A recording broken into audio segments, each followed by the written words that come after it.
আপনি কি ভালো লাগছে কারণ আমরা তো আসলে অনেক কষ্ট করে কাজ করি যখন এরকম একটা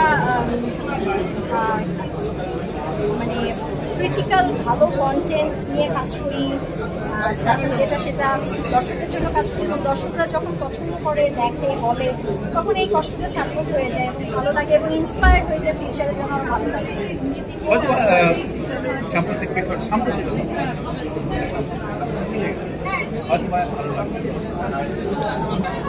আসলে আমার ডিরেক্টর আমার পার্টনার যদি ঝুঁকি নিতে পারে সেখানে আমি তার পার্টনার এবং প্রডিউসার হিসেবে কেন ঝুঁকি ঝুঁকি নিয়েই কাজ করেছি কারণ আমি বিশ্বাস ছিল দর্শক পছন্দ করবে তো করলাম কারণ মানুষ যেই করেন না কেন যেই আপনি যে সাংবাদিকতা করছেন আপনি জীবনে ঝুঁকি নিয়েই কাজ করছেন তো জীবনে ঝুঁকি নিয়েই কাজ করতে হয় ভালো কাজ মানুষের জন্য জীবনে ঝুঁকি নিয়ে একটু দর্শক হয়তো এভাবে বুঝবে না যারা সিনেমাটি দেখেনি একটু খোলসাভাবে বলেন ঝুঁকিটা কি ছিল? ঝুঁকিটা কি ছিল দর্শকদেরকে সিনেমা হলে এসে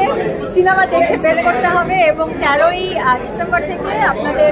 আশেপাশে সব হলে 840 আসছে প্লিজ আপনারা হলে যে সিনেমাটা দেখবেন তাহলে ঝুঁকি টের পাবেন ঝুঁকিটা টের পাবে অবশ্যই যারা সিনেমাটা দেখতে হবে তারা কিন্তু একজন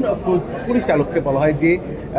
ভবিষ্যৎ দেখতে পারে যার দূরদৃষ্টি সম্পন্ন দৃষ্টি ক্ষমতা রয়েছে সেই হচ্ছে ভালো পরিচালক প্রযোজক হিসেবে কি আপনি তেমন দূরদৃষ্টি সম্পন্ন ছিলেন সিনেমা নির্মাণের আগে? না দূরদৃষ্টি সম্পূর্ণ না থাকলে আমি কেন প্রযোজনা করলাম বা এটার সাথে আমি কেন সম্পৃক্ত থাকলাম অবশ্যই ছিল অবশ্যই সেই কনফিডেন্ট লেভেলটা ছিল এবং আমি তার সাপোর্টটাও ছিল বলে আসলে তার ঝুঁকির সাথে মানে তার সাথে আমিও পানিতে নামছি। ফারুক ইতিশা দম্পতির যৌথ প্রযোজনা বাবা যৌথ উদ্যোগ এই জন্য আমি যৌথ উদ্যোগ না সে ডিরেক্টর রাইটার আমি প্রডিউসার এবং